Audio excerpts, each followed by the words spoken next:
Katika moja milima fulani, tunamuona mchawi mbaya aitwaye Gregory akifunga mlango wa shimo refu. Kutoka chini ya lile shimo, sauti ya maumivu na ya kutisha ililia kwa kelele, ikimsihi amwachie huru. Gregory alijaribu kupuuza ile sauti, huku akitumia mchanganyiko wa chuma na chumvi kuzungusha alama ya muhuri na kufanya iwe vigumu zaidi kutoroka. Baada ya kumaliza, Gregory alipanda farasi wake na kuondoka, huku yule mfungwa akipiga kelele za maumivu na huzuni. Miaka mingi ilipita, misimu ikibadilika, na mwezi wa damu, tukio la nadra lakini la kutisha, ukaja. Yule mfungwa ambaye ni mchawi wa kutisha aitwaye Mama Malsin alifumbua macho yake mara tu mwezi wa damu ulipompa nguvu. Ghafla akalipuka kutoka shimoni akiwa kama joka la kutisha na akaruka mbali. Kabla hatujaendelea, ni kujuze kuwa chaneli yetu ya mwanzo ilifutwa na hii ni chaneli mpya. Subscribe na toa maoni ili tulete utamu mwingine upya wa filamu.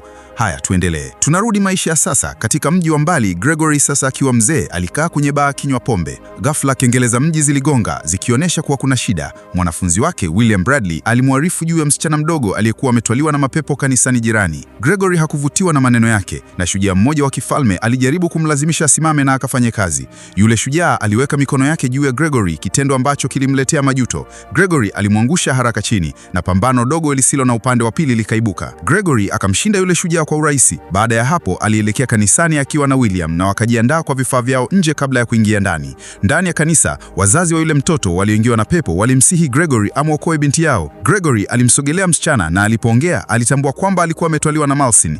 Gregory alilazimisha roho ya Malsin kutoka ndani ya mwili wa msichana akitumia mkufu maalum, na yule mtoto akakimbia nje pamoja na wazazi wake. Malsin akarudi katika umbo lake halisi, jambo lililomshangaza Gregory kwa sababu kweli alikuwa ametoroka. Akazunguka karibu yake huku akimkodolea macho ndani ya nafsi yake, na pia akamwona William ambaye karibu atekwe na jicho lake. Gregory alimzindua William kutoka katika mzongo huo. Malsin alipongea, walianzisha mitego waliokuwa wameiweka ndani ya jengo. William alitupa wavu wa fedha kumshika Malsin, lakini akaburutwa nje ya jengo.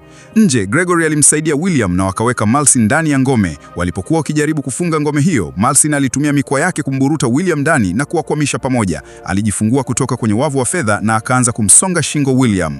Gregory akishindwa kumshawishi Malsin amwachie William, alijaribu kumtishia kwa moto ambao ni udhaifu wa kawaida wa machawi, lakini Malsin akamuua William badala yake. Akiwa amevunjika moyo kwa kifo cha mwanafunzi wake, Gregory aliwasha moto katika ngome akijaribu kumuua Malsin. Kisha alitembea kuelekea kwenye gari lake akiwa na huzuni kwamba baada ya miaka 10 alilazimika kutafuta mwanafunzi mpya.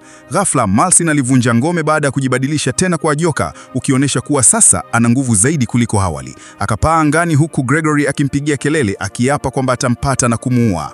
Wakati huo huo, kijana mdogo aitwaye Tom Ward alikuwa akikimbia msituni akijaribu kuwinda. Aliweka shahaba kwa mnyama wake na akajaribu kutumia kisu kumchoma, lakini shahaba yake ikawa kidogo imepotoka na kisu kikagonga mti, huku ule mnyama akikimbia. Dada yake Tom aitwaye Kate alimuita na kumkumbusha kwamba anatakiwa kuwa akiwatunza nguruwe. Nyumbani kwao, Tom alilalamika kwa sababu hakutaka kutumia maisha yake yote shambani. Aliamini kwamba kuna jambo kubwa zaidi kwenye maisha yake, na ghafla mkono wake ukaanza kutetemeka. Kate alikimbia kumuita mama, huku Tom akiwa na maono ambapo alimuona Gregory pamoja na mwanamke asiyejulikana. Mama akafika shambani na kumbembeleza Tom, akimtuliza na kisha kumwambia kusanye nguruwe waliotoroka. Haikupita muda, Gregory alifika ufukweni kwao kwa kutumia mashua, na mama alipomuona alimficha medali aliyokuwa amevaa, kisha akamkaribisha Gregory. Wakaingia ndani ya nyumba ambapo Gregory alikula na kumsifia mama kwa mapishi yake. Hata hivyo, akafichua haraka sababu ya kuja kwake na akasema kuwa mmoja wa watoto wao ni mtoto wa 7 wa mtoto wa 7. Hii ilimaanisha kuwa baba yao Malcolm naye pia alikuwa mtoto wa 7. Gregory alitazama huku na kule, kisha akauliza ni nani huyo mtoto wa 7 wa mtoto wa 7? Tom akasimama. Malcolm akasema kuwa Tom ni kijana hodari ambaye husaidia sana kazi za nyumbani. Kauli hii ikamvutia Gregory, ambaye alitupa mkoba uliojaa sarafu juu ya meza. Fedha hizo zilikuwa malipo kwa kuwa alikusudia kumchukua Tom kama mwanafunzi wake mpya. Mama alihuzunika kwani aliogopa hatari za kuwa mwanafunzi wa machawi wa tisha, lakini Tom alimkumbusha kuhusu maono yake na jinsi alivyolazimika kumfuata Gregory. Hatimaye mama alikubali kwa kusitasita na akampa medali yake, akimwambia aiweke salama safarini na asiwahi kuivua. Tom na Gregory walipanda mashua na Tom akaanza kuendesha wakiwa wanajiandaa kwa safari mpya. Wakati huo huo, Malcolm alirudi kwenye ngome yake ya mlimani ambako alimkuta dada yake Bonnie Lizzie. Lizzie alikuwa mgonjwa sana kutokana na mapambano yake ya mwisho na Gregory, na ngome yake ilikuwa imechoka na kuporomoka. Malsin alipoyaona haya, alimtibu dada yake na kuirejesha ngome hiyo katika hali yake nzuri na ya kifahari kama zamani. Gregory na Tom walifika kwenye mji na Gregory akamtuma mwanafunzi wake mpya kwa kazi ndogo, huku yeye akielekea kwenye taveni kunywa pombe. Tom alipokuwa akitembea sokoni, aliona umati ukimzuia mwanamke kijana aliyeshutumiwa kuwa mchawi na wakamvuta waende naye. Tom alimtambua yule mwanamke na kagundua ndiye yule aliyekuwa kwenye maono yake. Tom akaamua kumwokoa. akaelewa na akajitokeza akiwaambia wote kwamba yeye ni mwanafunzi wa Gregory mkuu. Akasisitiza kwamba yeye ndiye atakayeshughulikia jambo hilo. Kisha akamchukua yule mwanamke ambaye jina lake lilikuwa Alice na wakaingia naye kwenye njia ya pembeni. Alice alishangaa kwa nini Tom alimwokoa na akamshukuru. Wakati walipokuwa kiongea, kulikuwa na mvuto wa ajabu kati yao, lakini ghafla Alice akamuomba Tom afumbe macho yake. Kwa kusitasita, Tom akakubali na alipoyafumbua macho yake, Alice hakuwepo tena. Tom akabaki ameshtuka kwa kutoweka kwake, lakini akaendelea na kazi zake sokoni. Mara baada ya kutoweka, Alice akarudi kwenye ngome ya mlimani na akakuta kuwa haikuwa tena imechaka wala kuharibika. Pia akamwona mama yake Bonnie ambaye hakuwa mgonjwa tena. Alice akamsogelea mama yake, lakini akashtuka pale Malsin alipojitokeza nyuma yake. Malsin akajiuliza iwapo Alice atakuwa mtiifu kama mama yake, kisha akatembea kuelekea baraza kuu na kuutazama mwezi wa damu uliokuwa ukijikusanya na kuongeza nguvu zake. Akasema kuwa sasa ni wakati wa ndugu zake kurejea, kwani muda ulikuwa karibu kwao kutua dunia nzima. Usiku ule Gregory alisafiri akiwa juu ya farasi, huku Tom akitembea nyuma yake.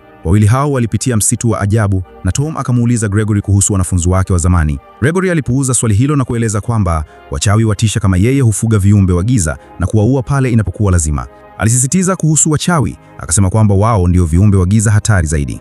Gregory pia alimfahamisha Tom kwamba William, mwanafunzi wake wa mwisho, aliuawa mikononi mwa Malkin, ambaye watu wengi wanamchukulia kama malkia wa wachawi. Tom hakuamini kwamba Malkin ni kweli na Gregory akamfanya aelewe kwamba maisha na ukweli kama alivyoyajua si vile tena anavyofikiri.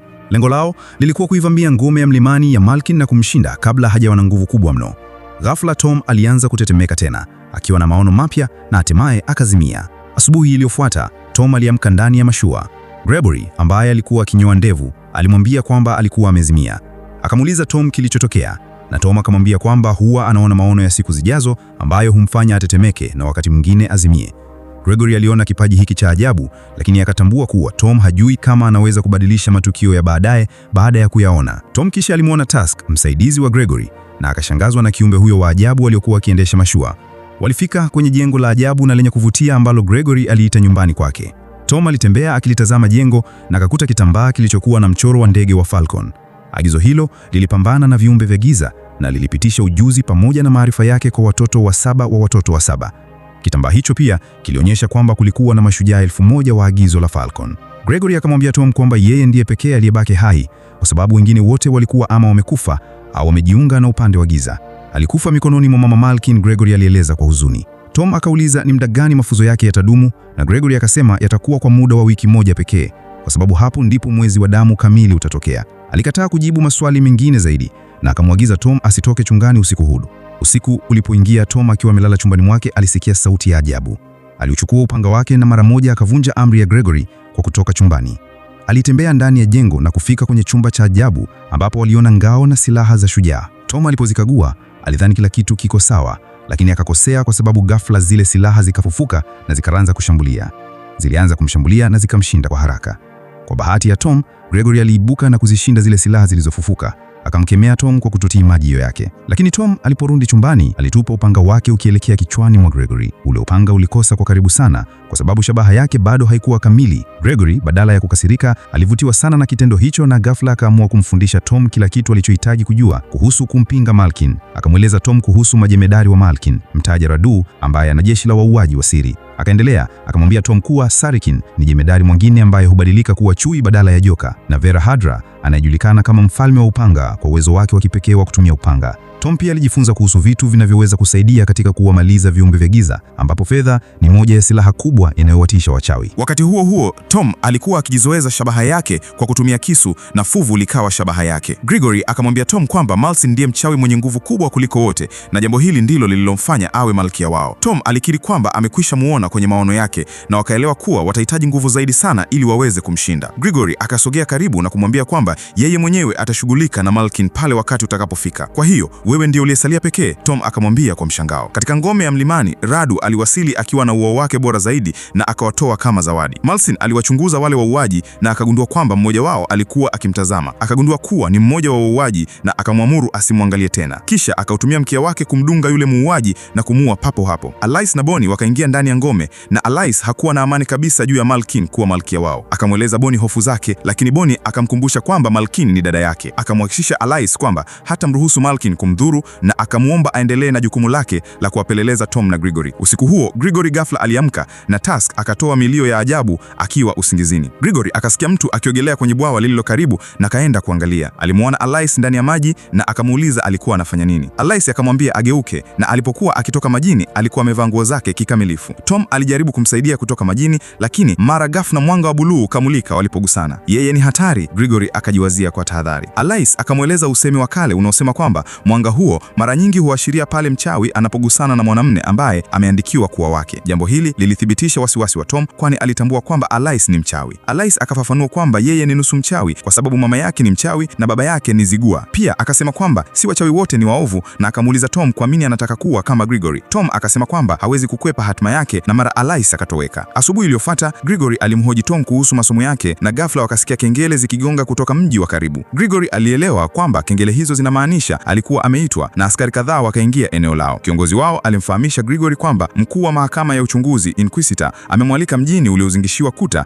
ili kusaidia kumshinda kiumbe wa giza. Gregory na Tom wakaanza safari kuelekea mjini huku wakiandamana na wale askari. Walipofuka walikutana na yule mkuu wa mahakama ya uchunguzi ambaye alimpa Gregory dhahabu kwa huduma zake. Sifa ni sawa, lakini dhahabu ndiyo ya mwisho, Gregory akajibu kwa msisitizo. Askari waliwaonga Gregory na Tom hadi kwenye chumba cha usalama ambapo walikuwa wamemkamata kiumbe wa kutisha. Walipoingia ndani ya chumba, Gregory alitambua mara moja walichokuwa nakibaliana na akatangaza kwamba yule kiumbe ni Urag, mmoja wa majemedari wa Malkin na mwenye kiu ya damu zaidi katika safu yake. Askari waliwacha Gregory na Tom peke yao ndani ya chumba na yule manyama. Gregory akaamua kupambana naye peke yake. Urag alivunja ngome yake na kumkaribia Gregory ambaye alitumia unga wa fedha kumdhoofisha. Hili likamfanya Urag kurejea katika umbo lake la kibinadamu na mapigano makali yakaanza. Urag alionekana kuwa mpinzani mgumu kwa Gregory na akaanza kumpiga kumzidi. Tom akaamua kumsaidia na akapinga matakwa ya Gregory. Alirusha kisu kuelekea kwa Urag lakini hakikumwathiri. Hii ikamfanya Urag kuanza kuwashambulia wanaume wote wawili, na kwa hali hiyo wakaanza kushirikiana kupigana naye. Vita vikaendelea na wawili hao wakajikuta wakihangaika kumdhibiti Urag hata kwa ushirikiano wao. Napigana naye peke yangu, Gregory akapaza sauti kwa ukaidi. Urag alijaribu kubadilika kuwa dubu, lakini Gregory akatumia mnyororo kumfunga, huku Tom akitumia unga wa fedha kumdhoofisha. Hii ikamzuia Urag kubadilika na hatimaye wawili hao wakapata nguvu ya kumshinda na kumfunga. Askari wakamimina mafuta ndani ya uwanja na Gregory akamkabidhi Tom tochi huku akimwagiza amchome moto Urag. Tom akamtazama Urag ambaye hakuwa na msaada wowote na akachagua kutomuia. Gregory hakuwa na huruma hiyo, akamnyang'anya Tom tochi na bila kusita akairusha kwenye mafuta, jambo lililosababisha Urag kuungua hadi kufa. Walipotoka nje ya chumba, Gregory akamfokea Tom kwa ukali akimwambia kwamba hana maana yoyote ikiwa hataki kuwaua wachawi. Tom akaondoka kwa hasira baada ya kusikia hayo, na Alice akasikia mabishano yao. Katika ngoma ya mlimani, Sarakin alifika lakini akajikuta amezungukwa na wauaji wengi. Radu akawaamuru waache na Sarakin abadilika kuwa umbo lake la kibinadamu. Strix na Virahadra pia waliwasili na Malsin akawakaribisha. Akagundua kuwa mmoja wa majemadari wake alikuwa hayupo, bila kujua kwamba Urag alikuwa amekwisha kufa. Ninakufundisha ili uwe wachawi, Gregory akasema kwa msisitizo. Kule katika mji uliozungushiwa kuta, Alice alimkaribia Tom ambaye alikuwa amekaa peke yake. Tom alihisi kwamba hawezi kuwa mkali kama Gregory na Alice akamwambia kuwa hilo ni jambo jema. Wakaamua kutembea wakizungumza na Alice akamweleza Tom kwamba zamani Gregory aliwahi kumpenda mchawi. Tom akapata ugumu kuamini jambo hilo, lakini Alice akamkumbusha kuwa kila mtu ana siri zake. Walipotembea zaidi, wakaanza kutambua hisia walizonazo kwa kila mmoja wao na wakaamua kulala chini wakiwa bado wanazungumza. Tom akapendekeza waondoke pamoja kwani ndilo chaguo bora zaidi kwao, lakini Alice alikuwa na kusita. Ghafla, Tom akapata maono mengine akimwona Gregory akizidiwa na Malsin na dunia ikiingia katika enzi ya giza. Akatambua kwamba lazima arudi kwa mwalimu wake ili kuzuia maafa hayo yanayokaribia. Sote tuna siri zetu, Alice akamkumbusha kwa upole. Asubuhi iliyofuata, Tom aliingia msituni na kumkuta Gregory ameketi. Gregory akaamua kusema ukweli wote. Akamweleza Tom kwamba Malsin hakuwa mchawi muovu kila wakati. Alikiri kwamba yeye na Malsin waliwahi kupendana, lakini baadaye akabadilika kuwa muovu. Matendo yake akamlazimisha kuachana naye na kuoa mwanamke mwingine. Malsin akiwa anajeruhiwa na maumivu ya kuachwa, akalipiza kisasi kwa kumuua mwanamke wa Gregory. Jambo hilo likamlazimisha Gregory kumfuata, lakini akaonyesha huruma kwa kumfunga badala ya kumuua. Gregory akamshauri Tom asifanye kosa lile alilofanya yeye. Akamwambia Tom amuue mchawi pindi atakapomuona. Wakaendelea na safari yao na Tom akatambua kwamba Gregory alikuwa sahihi katika kutaka kuwaua wachawi wote.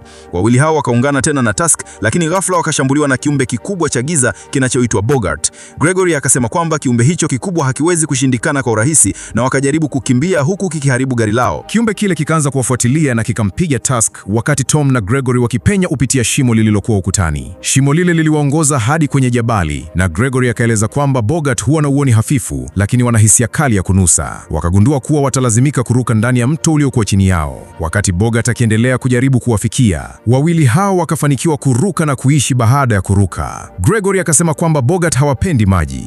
Lakini hakuchukua muda mrefu kabla maneno yake kumsuta. Bogart akaruka kutoka kileleni mwa jabali na kuingia majini, kisha akamkamata Tom ambaye akajitahidi kupambana naye akiwa chini ya maji. Tom akatumia kisu chake kuchoma mkono wake na akajinasua. Akapanda mgongoni mwa Bogart na akauchoma kichwa chake kwa kisu, huku Gregory akionyesha kuwa anaelekea kwenye maporomoko ya maji. Kwa kutambua kwamba hakuna njia kuokoa hali hiyo, Tom akajitayarisha kwa kishindo. Wakati yeye na Bogart walipoanguka hadi chini ya maporomoko makubwa, alinusurika kuanguka huku akihangaika kurudi ufukweni. Bogart kwa bahati nzuri hakunusurika na maiti yake ikaendelea kusukumwa na mkondo wa mto. Tom akaweka upanga wake ardhini, lakini ghafla akashambuliwa na Bonnie ambaye akasoma mawazo yake na kusema kuwa hastahili kumfikiria binti yake Alice. Bonnie akajaribu kumshambulia Tom kwa kutumia upanga wake, lakini akazuiwa na medali aliyokuwa amevaa. Tom akamnyang'anya silaha haraka na Bonnie akapiga kelele akisema kwamba medali hiyo ni ya mali ya bwana wake, kabla ya kubadilika kuwa joka na kuruka zake angani. Tom akaungana tena na Gregory ambaye alikuwa akitafakari kando ya moto. Gregory akatambua kwamba Tom si mtu wa kufa kirahisi na akamsifu kwa kumuua kiumbe ambacho wengi hudhani hakiwezi kuuliwa. Tom akaketi karibu na mwalimu wake na akamwonyesha medali iliyomwokoa. Gregory akaitambua mara moja na kusema kuwa hiyo ni jiwe la Umbren, hirizi takatifu ya wachawi ambayo huongeza nguvu zao na ni mali ya Malkin. Akamweleza Tom kwamba jiwe hilo humpa Malkin nguvu za ajabu na akakiri kwamba aliweza kumshinda kwa sababu mchawi mmoja aliwahi kumwibia Malkin jiwe hilo. Baada ya kusikia hayo, Tom akakumbuka kwamba mama yake ndiye aliyempa medali hiyo na akatambua kwamba yeye ni mchawi. Gregory akabaki kushangaa, kwani Tom ni mtoto wa 7 wa mtoto wa 7 na pia mwana wa mchawi. Ukoo wake wa ajabu ukawa kielelezo cha kwa nini huwa na maono. Akiwa ametiwa moyo, Tom akasema waendelee na safari yao, kwani walikuwa na kazi ya kufanya. Kule katika ngome ya mlimani, Alice akamwambia Malkin kuhusu kifo cha Urag na jinsi Gregory alivyomchoma moto. Malkin akamwita mtu katili na akamwambia Alice kwamba Tom ni kama yeye. Alice akaamini kwamba Tom ni mtu mwema na hakutaka afe, lakini Malkin akamwambia kuwa Tom anamiliki jiwe la Umbren na akamwahidi kumwacha hai wapo Alice atalileta kwake. Muda mfupi baadaye, yeye na majemdari wake wakaamua kulipiza kisasi kwa ajili ya mwenzao aliyeuawa na wakaelekea katika mji uliozungushiwa kuta ambako Urag aliuawa. Wananchi walipoona wachawi wakiwasili, wakaanza kukimbia kwa hofu. Radu akabadilika kuwa joka na kuleta uharibifu. Akabomoa majengo na akamlain kuizita. Mem na Malkin walikuwa ndani ya mji na wakajaribu kukimbia, lakini Strix akawafuatilia. Kwa kutambua kwamba hakuwa na njia nyingine ila kupigana, Mem akamwambia Malkin amchukue mtoto wao na wakimbie, huku yeye akimkabili Strix. Mama akatumia uwezo wake kumdunga Strix kwa kutumia pitchfork na kumuua kwa kumchoma moyo. Wachawi wengine walihisi kwamba mtu fulani alikuwa akipigana dhidi yao. Malsin na Bonnie wakaelekea kwa Mam ambaye alijaribu kupigana lakini mara moja alishindwa. Malcolin akamtambua Mam kama mchawi aliyemdhulumu na kumuibia jiwe la Umbren. Mam aliamini kwamba Malsin si malkia wao, kwani alikuwa amezamishwa na giza. Kwa hasira kutokana na mtazamo wake, Malcolin akachoma moyo wa Mam na kumuua. Wachawi wakaendelea na mashambulizi yao na kuharibu mji mzima. Kule msituni, Gregory akampa Tom kinywaji. Wakiwa wakiendelea na safari yao, walikutana na Tusk ambaye alikuwa amenusurika baada ya kugongwa na Bogart. Tusk akamjulisha Gregory kuwa kuna jambo la ajabu linaendelea na Gregory akaamua kwenda kuangalia. Akamwagiza Tom abaki nyuma wakati yeye anapokuwa na Tusk. Tom akaketi na Alice akafika muda mfupi baadaye. Alimuuliza Tom kama anampenda na akasema wangeweza kukimbia pamoja. Tom hakuweza kuondoka naye kwani alikuwa na jukumu la muhimu la kutimiza. Unanipenda? Alice akamuuliza kwa upole. Ghafla, Gregory na Tusk walirudi na Gregory akatumia mnyororo wa fedha kumfunga Alice. Mnyororo ukamfunga kwenye mti na Gregory akamwambia Tom akusanye kuni kwa ajili ya moto. Tom akakataa akisema kwamba Alice si adui yao. Akamruhusu waondoke kutoka kwa vizingiti na kumwambia akimbie. Gregory akakasirika kwa uamuzi huo na kumfanya Tom atambue kwamba Alice alimkaribia ili kumuibia jiwe la Umbren. Akiona kwamba amedanganywa, Tom akaruka kujaribu kumkamata Alice na kurejesha jiwe hilo. Ghafla, Radu na wauaji wake walitokea na kumshambulia kwa ghafla. Tom alipambana na baadhi ya wauaji na kuendelea kumtafuta Alice. Gregory akajiingiza msituni akiwa na Tusk na kuona wauaji wakimshambulia Tom, akatambua kwamba hawezi kupoteza mwanafunzi mwingine na akajiunga na mapambano. Wawili hao pamoja na Tom walijikuta pembeni mwa jabali bila njia ya kukimbia. Wauaji walitumia mizinga ya mbao kutupa Tusk kutoka kwenye jabali. Gregory akarusha baadhi ya wauaji, lakini walishikilia kwa kutumia kamba. Muuaji mmoja akakamata mguu wa Tom na kumvuta chini ya jabali. Kwa bahati, kuanguka kwake kulipunguzwa na miti, lakini akapoteza fahamu. Radu akatumia wavu kumkamata Gregory, akisema kwamba maagizo yake yalikuwa kumleta hai. Walienda mbali wakiamini kuwa Tom na Tusk wamekufa. Baada ya muda mfupi, Tom akaamka na kuona roho ya Mam. Alimfahamisha kifo chake, lakini akamtia moyo akisema kuwa yeye peke yake ndiye anaweza kutumia nguvu za jiwe la Umbren na kumshinda Malsin. Tom akachukua fimbo ya Gregory na kumwokoa Tusk ambaye alikuwa akishikilia kingo ya jabali. Gregory alikuwa amekamatwa kama mfungwa katika ngome ya mlimani na Radu akamvuta kutoka kwenye kiziti chake. Wauaji walimpeleka mbele ya Marcin na Alice akamuuliza kuhusu Tom. Radu akamwambia kwamba amekufa na Bonnie alisema kuwa hiyo ilikuwa chaguo bora zaidi. Kwa hasira, Alice akamsukuma mama yake mbali na kuondoka. Malcolm akasimama juu ya Gregory wakati mwezi mwekundu ulipozuka, ukiongeza nguvu zake. Alimwambia jiunge naye na akatumia jiwe la Umbren kufanya udanganyifu wake ukiwa wenye nguvu zaidi. Gregory akaona udanganyifu wake na akadhani kwamba Marcin ni mrembo. Karibia kujiunga na Marcin, lakini Alice akavuruga mpango kwa kumchukua jiwe kutoka shingo ya Marcin. Akakimbia huku wachawi wengine wakimfuata, na Marcin akatumia mkia wake kumgonga Gregory kwenye nguzo, kwani hakuwa tena akidhaniwa na udanganyifu huo. Bonnie alijaribu kumzuia Marcin kumuua Alice na mapambano yakaanza. Wakiwa wakipigana, walibadilika kwa majoka yao ya joka na nguzo ikashuka ikawatenganisha Alice na jiwe la Umbren. Wakati huo, Radu akaona fursa ya kupigana na Gregory na akaitumia. Gregory alisimama na kujiandaa kupigana huku Radu akibadilika kuwa joka. Akalia kwa nguvu kwa Gregory ambaye alishikilia msimamo wake bila kuogopa. Alice alijificha kutoka kwa wauaji na ghafla Tom akamkamata. Akauliza jiwe liko wapi, na Alice akasema kuwa alipoteza wakati akijaribu kukimbia. Alice akadai kuwa alichukua jiwe hilo ili kumlinda, lakini walionekana na mmoja wa wauaji. Tom akarusha kisu chake na kumgonga kiongozi huyo wa wauaji kichwani, akamuua mara moja. Hii iliwashirikisha wengine mahali walipo, lakini Tusk akaja na kuanza kupigana nao. Tom pia akajiunga na mapambano na kutumia fimbo kuangusha baadhi ya wauaji. Wakati huo, Gregory akaita Radu kwa kumkosoa kuwa hana heshima kwa kuchagua kupigana akiwa katika umbo la joka. Radu akarudi katika umbo la binadamu na kumpa Gregory silaha na kufanya mapambano yao kuwa sawa. Wakati mwingine, Tom akachukua jiwe la Umbren huku Sarakini akimshambulia. Kwa kutumia jiwe hilo, alichanganya nguvu zake na zile za fimbo na kuwa na nguvu zaidi. Hii ilimruhusu kumshinda na kumuua Sarakini kwa urahisi. Alice alijaribu kupigana na Verahadra, lakini hakuwa mpinzani kwa ustadi wake wa ajabu wa upanga. Alimpiga Alice ardhini na kujiandaa kumaliza, lakini akauawa na Tom ambaye alitumia fimbo kumchoma moyo wake. Radu na Gregory wakaendelea na mapambano yao na Radu akatupa nguzo juu ya adui yake. Gregory akazunguka ardhini na kutumia silaha yake kufanya Radu anguke. Haraka alitumia fursa hiyo kumchoma moyo wa Radu na kumuua. Marcin na Bonnie wakaendelea kupigana angani na Marcin akatumia mkia wake kumchoma dada yake. Bonnie pia akafanya vivyo hivyo na wote wakaanguka ardhini. Walirudi katika sura zao za binadamu na Marcin akapata faida ya juu. Aliuliza dada yake kwa nini alimdanganya na Bonnie akasema jinsi binti yake alivyokuwa kila alichonacho. Kusikia hili, Marcin akakasirika na kumchoma Bonnie shingoni. Alice alijaribu kukimbilia kumwokoa mama yake, lakini Tom akamzuia kwa sababu alitambua kuwa hakuwezi kushinda. Kwa huzuni, alimtazama mama yake akiaga dunia na Tom akajaribu kumfariji. Marcin, ambaye alikuwa amechoka na nguvu zake nyingi, aliingia kwenye ngome na kufunga mlango nyuma yake. Watu watatu hao walitembea kuelekea kwenye mlango, lakini Gregory alisema kwamba atashughulikia Marcin peke yake. Alitembea ndani ya jengo na kumkuta Marcin, ambaye alisema alikuwa mjinga kuamini kwamba Gregory alimpenda.